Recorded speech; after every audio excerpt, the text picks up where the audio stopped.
Tell me, do you ever feel like your dog is the one taking you for a walk and not the other way around? Like every time you leave the house, it turns into a power struggle that leaves you with shoulder pain and a heart full of frustration? Before we dive into the practical solutions, we have to understand why this happens. Because the truth is, your dog isn't trying to annoy you. He's just being a dog. The first reason is simple physics. Your dog's natural walking pace, on 4 legs, is about 2 to 3 times faster than ours. When we walk at a relaxed pace, the dog feels like he's walking in slow motion. For him, walking slowly is actually an effort, and he's simply trying to reach a pace that's comfortable for his body. Beyond the pace, there's the issue of distractions. Imagine walking into the craziest mall in the world after being locked in a room all day. A dog has hundreds of millions of scent receptors in his nose, and for him, every sidewalk is a morning newspaper full of exciting news. He smells who passed by, what they ate, and where they went. This curiosity is such a powerful instinct that the leash simply becomes a technical delay on the way to the hottest information in the neighborhood. But here's the point most dog owners miss, and it's what really causes pulling to become chronic. It's called the opposition reflex. It's a survival mechanism. The moment a dog feels pressure pulling him back, his brain commands his muscles to resist and push forward. It's not a matter of discipline, it's a matter of balance. The harder you pull to stop him, the more you're actually activating his turbo, causing him to lean forward and pull even harder. So, if you're tired of being the one dragged behind, it's time to stop fighting the dog's nature and start working with it. Today, I'm going to show you exactly how to do that. Now that we understand why the dog pulls, let's talk about the tools we're holding in our hands. The market is flooded with products promising magic solutions, but the truth is that some of them don't just fail to help, they make the problem even harder to solve. Let's start with the most common mistake, the short leash. Many people think that if they hold the dog short and close to their leg, they'll have more control. In reality, it's exactly the opposite. A leash that is too short becomes tight the second the dog takes half a step forward, which immediately triggers that opposition reflex we talked about. When you switch to a longer leash, 2 or even 3 meters long, you give the dog margin for error.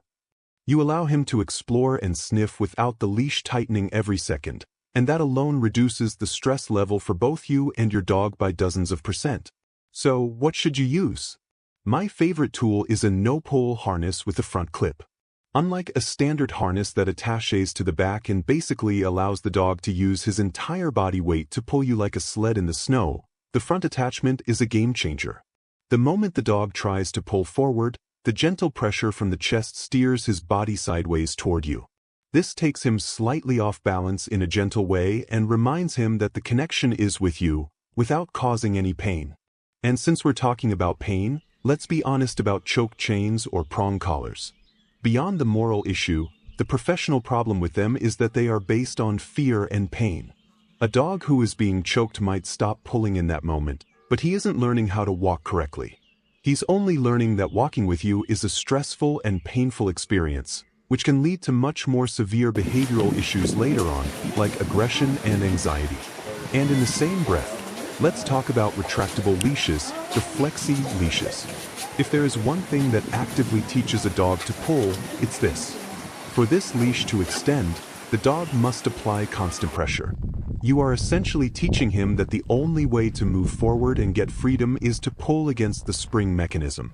If you want a perfect walk, leave the flexi at home and switch to a simple, long fabric or leather leash. The right equipment isn't a magic fix, but it is the foundation that will allow your dog to succeed in the training we're starting right now.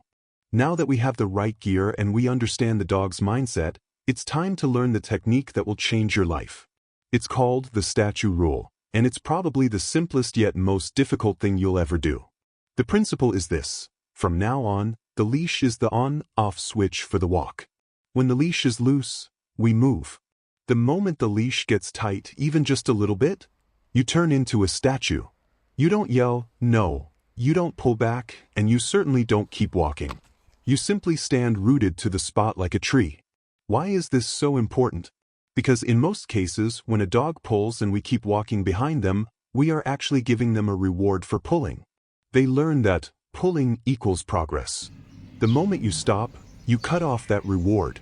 At first, the dog might try to pull harder, or he might even look at you in confusion, and that is the moment you need nerves of steel. So, when do you start walking again? You wait for one small moment of slack. The second the dog takes one step back, or even just turns his head toward you to see why you stopped moving, the leash goes limp. That's your click. At that exact moment, you say, "Good," and keep walking. The goal is to create a new wiring in the dog's brain. When the leash is tight, the world stops. When the leash is loose, the walk continues. In the beginning, you might find yourself stopping every 2 meters, and it can be frustrating. You might feel like you're getting nowhere, but the truth is that in these moments, you are doing the most important work. You're teaching the dog that control over the pace belongs to you, and the only way for him to reach the park or the next pole is to keep that leash loose. Remember, consistency is key. If you stop 9 times but on the 10th time you give in and let him pull, he'll learn that he just needs to pull harder to break you. Be consistent, be a statue, and the results will come faster than you think. If the statue rule is your brake, this next technique is your steering wheel, and it's going to turn your walk into a guessing game that will keep your dog absolutely captivated. It's called sudden changes of direction, and the goal here is to flip the script. Instead of you following the dog and trying to guess where he's pulling, the dog will learn that he is the one who must keep an eye on you so he doesn't get left behind. How does it work in practice? While walking, the moment the dog passes your body line and starts to create even a little tension on the leash, don't wait for him to drag you. At that exact moment, simply do a 180-degree turn and start walking in the opposite direction. Don't call him, don't scold him, and don't make a scene. You just change direction and go. The dog, who thought he was the leader choosing the route, will suddenly find himself behind you. He'll have to turn around and catch up. The moment he reaches you and passes you again, you turn around again. What's happening here is psychological magic. The dog realizes you are unpredictable. He learns that if he doesn't pay attention to you at every single moment, he'll just find himself going the wrong way. This turns the walk from a boring, automatic activity into a task that requires concentration. Suddenly, your dog starts checking in on you every few seconds to see, "Hey, are we still going the same way?" And that is exactly where we want him, attentive and tuned into us. My most important tip for this method is to do it with high energy. When you turn around, do it with determination, and maybe even encourage your dog when they join you in the new direction. At first, you might look like someone who got lost and is just walking back and forth, but very soon you'll notice your dog starting to slow down, staying close to you, and waiting for your next move. You're no longer just a passenger on their walk. You are the guide. Now that we've learned how to set boundaries with the statue rule and changes of direction, it's time to talk about the fuel that drives this whole machine: positive reinforcement. If we want our dog to stop looking at the rest of the world and start looking at us, we have to become the most interesting and rewarding thing in their environment. Think about it this way: outside, there are smells, cats, other dogs, and cars. It's a very tough competition. To win, you need to increase your owner value. Don't go on a walk with just their regular dry kibble. Bring high-value treats, something your dog truly goes crazy for: small pieces of chicken, high-quality sausage, or a favorite toy they only get during walks. The goal is for the dog to think, "Sure, there's an interesting smell over there, but much better things happen when I'm next to my owner." But the real secret isn't just what you give, it's when you give it. Timing is everything. The most common mistake is rewarding the dog only when they sit or stop. But we aren't training for a sit, we're training for a walk.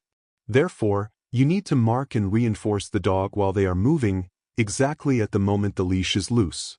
Catch that moment where the dog is walking beside you, the leash is hanging in a U shape, and they look at you even for a split second.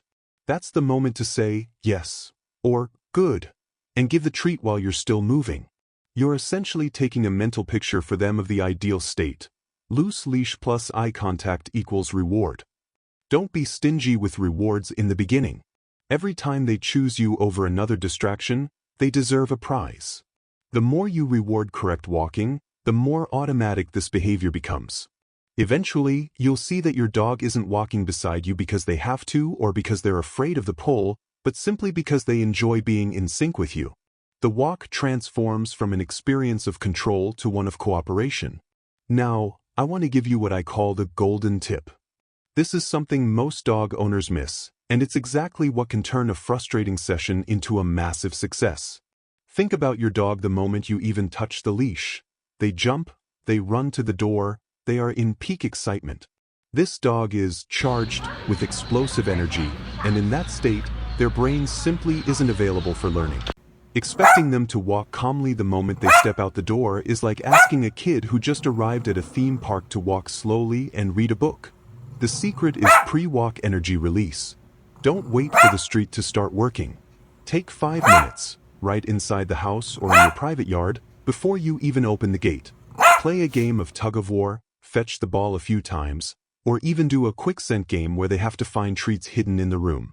The goal isn't to tire him out until he falls asleep, but simply to take the edge off that initial burst of energy. When you flush that excessive excitement out of his system, you get a dog that is much more attentive, calm, and mentally ready to listen to your cues.